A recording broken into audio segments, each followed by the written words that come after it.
Nah, adik-adikku, aku akan nyampaikan pesan. Sandi puyang jadikan jagat puyang. Puyang buatan dan takut sama Allah yang begitu kan? Kamu semua ya? Nah lemah di bumule, antak lemah.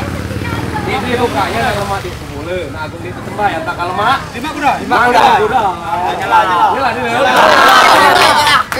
Lo kakang ini nanggung kuda ini. Coba cek. Baku.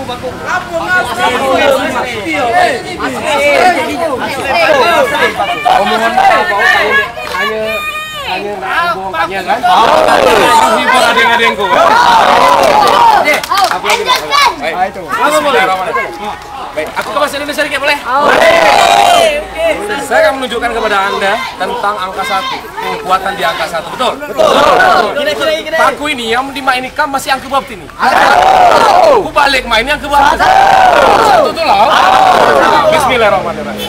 Kamu masuk ke sini kira-kira 1. Kalau mak nanggung udah diam udah ya. Oke. Agak kali lah. Bismillahirrahmanirrahim. Bismillahirrahmanirrahim. Masuk. Gue tegang luar dalam sidar rahmi. 1. Allah kunci kaki tutup saking Jibril takun fayakun. Aku lali bersandaran Allah. Jangan masuk. Mas, jangan masuk. Ada permainan.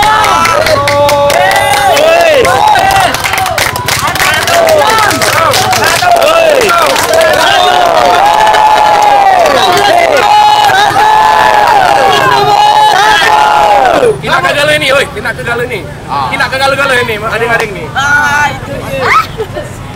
Satu, saya akan menunjukkan bahwa ini sebuah kekuatan. Angka 1 adalah angka kemenangan. Insya Allah 1 benar. Tekan agak jauh dikit, rekam cuma ke kita aja. Satu video. Nah, aku campakkan ini ya, Om. Oke.